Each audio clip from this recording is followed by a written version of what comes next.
It's late February earlier this year, and somewhere above the Spratly Islands in the South China Sea, a U.S. Navy P-8 Poseidon aircraft is conducting routine surveillance of Chinese ships and installations along the group of remote reefs and man-made artificial islands. These islands have been built by China over the last 2 decades, as the nation lays claim to what it calls territorial waters, despite the fact that this territory is hundreds of miles from the Chinese coast and has been declared illegal by an international court ruling at The Hague. China, however, rejected the ruling and continued to build up its military presence on these faraway islands, reclaiming land from the ocean and building runways long enough to accommodate Chinese warplanes, radar and radar jamming installations, and missile batteries. With the international community rejecting China's illegal claim to the area, the United States has routinely engaged in surveillance and freedom of navigation exercises in order to delegitimize the Chinese claim and to keep tabs on the military developments in the area. Today, a Navy Poseidon spy plane is approaching one of these artificial islands when, from thousands of feet below it, a Chinese Navy destroyer suddenly targets the American plane. Using an extremely powerful military-grade laser, the destroyer aims straight at the cockpit, sending dazzling light into the aircraft and temporarily blinding the pilots. Undeterred, the U.S. plane continues its mission, but for a brief moment the world hung on the edge of its next major war. This incident is incredibly not a rare case, as U.S. ships and planes have pursued freedom of navigation exercises and intelligence-gathering missions in the area. They've been routinely intercepted by Chinese ships and planes. But why is this going on, and how could it lead to World War III? Since 1947, China has laid claim to what it calls territorial waters within a 9-dash line created by the Chinese government at the time. This extends from the southern Chinese coast almost 1,000 miles all the way out to the coast of Borneo and extends to Vietnam and the Philippines coast as well. The claim is not just illegal but incredibly ludicrous. It would be like the United States claiming territorial waters, the entirety of the Gulf of Mexico, all the way to Venezuela. China, however, is undeterred, and in the early 2000s began a campaign of island building by reclaiming land from the ocean and building upon pre-existing reefs. This was a first attempt to legitimize its claims, as no nation can claim water around an island feature unless that island can be proven to support human life. China's answer was to shortcut that clause in international maritime law by creating an island where one didn't exist, and then setting up troop barracks and flying in supplies. Surrounded by neighbors much weaker than itself, while the island building actions were condemned, they weren't challenged militarily.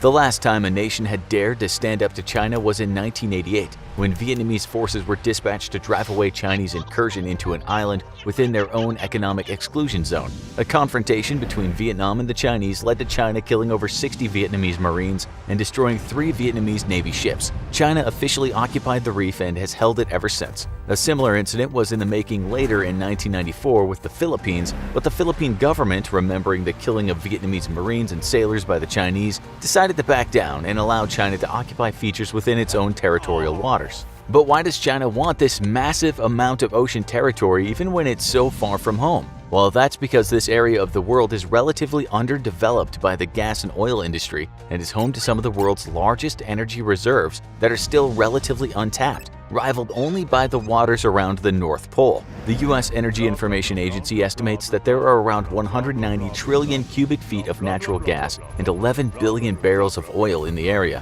with a 2012 U.S. Geological Survey estimating that an additional 160 trillion cubic feet of natural gas and 12 billion barrels of oil are still undiscovered. This equates to trillions of dollars in untapped wealth, and China is willing to go to any lengths to ensure it gets it. To add to the economic prize of the region, the area is also home to some of the world's largest remaining fisheries, and Chinese fishing vessels are already plundering the territorial waters of the nations that ring the South China Sea. These fishing vessels have used water cannons to force the fishing ships of other nations away, and with Chinese Navy warships never far away, so far nobody has bothered to fight back. Only the United States has the military might to challenge China's illegal claims, and it has done so repeatedly. Undertaking what is internationally known as freedom of navigation exercises, U.S. ships and planes have routinely moved through the waters that the Chinese military claim as its own around the many artificial islands China has built in the region. Under normal international law, military warships of other nations must pass through the territorial water of a sovereign nation as quickly as possible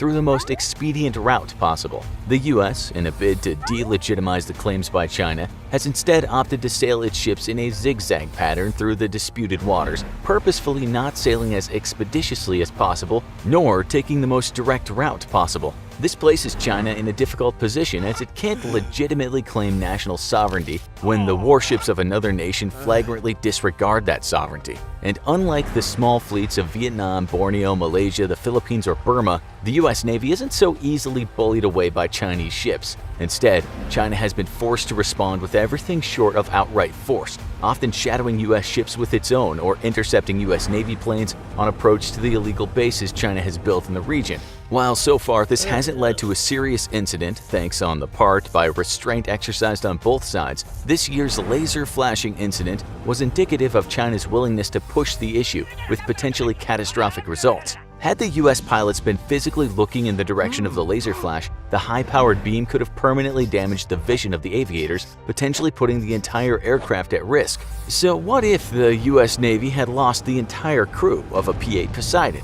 For the US, that would have meant the death of at least 9 American sailors, as each P-8 carries mission support crew including intelligence personnel handling many of the plane's extremely sensitive instruments. With US ships in the region already on high alert around Chinese installation and ships, the loss of an entire aircraft to direct hostile action by China could have immediate consequences. In all likelihood, the US would attempt to use restraint and authorize only a tit-for-tat response, likely targeting and destroying an expensive but unmanned Chinese military installation along the disputed island chains. If instead the Navy P-8 had been shot down by actual Chinese weapons, and not just accidentally downed by blinding the pilots, the response would be far different. The US faces a very serious choice. If it refuses to take retributive action, then it threatens to at last fully legitimize Chinese claims to the area, not to mention lose major international face as it essentially bows to China as the superior Pacific power. This is, well, unlikely to say the least,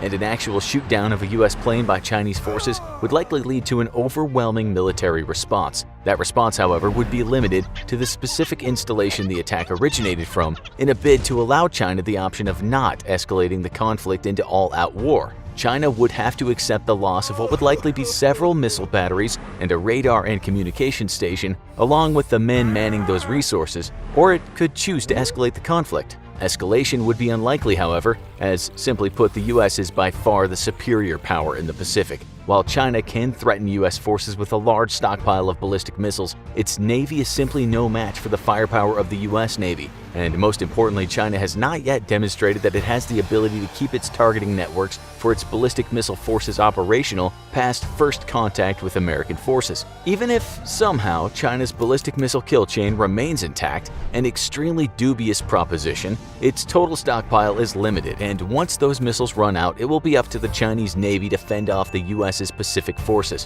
which would by then be bolstered by ships from the Atlantic Fleet. This is a task it is simply not equipped to undertake. Further complicating problems for China is the US's vast fleet of submarines, an asset that is routinely overlooked by military planners on both sides, and that's something that the US's Silent Service, as it's known, is more than happy with. With an extremely limited anti-submarine warfare capability, China's Navy would be decimated by this undersea fleet, and with the vast majority of its trade coming through the ocean, an economic blockade of China would lead to a catastrophic consequence for the nation. In the end, it's in the best interest of both sides that no such conflict takes place. While the US would doubtlessly emerge victorious, it would be a costly victory with the greatest losses the Navy will have endured since World War II. With China as its greatest trading partner, the US economy would take a huge hit as well. Though unlike China, the US could redirect much commerce elsewhere. Still, a fully armed confrontation between the two nations would have dire consequences for the world,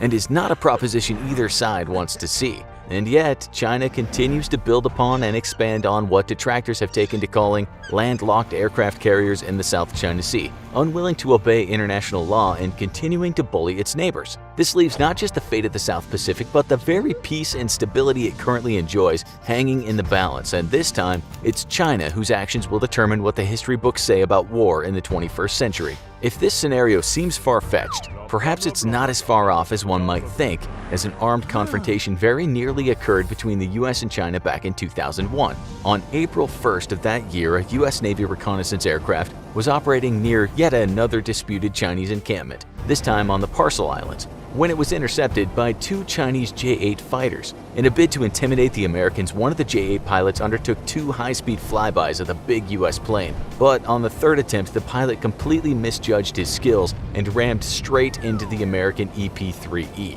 The impact split the J-8 into two pieces and severely damaged the American plane, which was sent to an uncontrolled dive. Incredibly, the American pilot was able to recover the aircraft, and severely damaged, it immediately sent a distress signal to a nearby Chinese airfield. The Chinese ignored 15 distress calls, and finally, the American plane simply decided to land on the Chinese runway regardless of permission or not, as the pilot did not believe he could keep the plane aloft any longer. The only casualties of the incident was the Chinese pilot, who was likely crushed to death on impact and unable to eject. Immediately after the incident, and despite the U.S. releasing flight data from the onboard recorder, China claimed that it was the U.S. plane that caused the collision by purposefully turning into the passing Chinese plane. This claim was in short ludicrous and largely ignored by the international community, especially since China never released the flight data from its own aircraft black box. Things in the South China Sea remain tense, and a major incident between the two nations is only one provocation away. What happens next is largely in China's hands, but one thing is for sure: it is unlikely to back down from its claims in the South China Sea, and sadly, conflict seems likely. Want to learn more about China's ambitions in the region? Then check out the real reason why China wants to expand, or click this other video instead.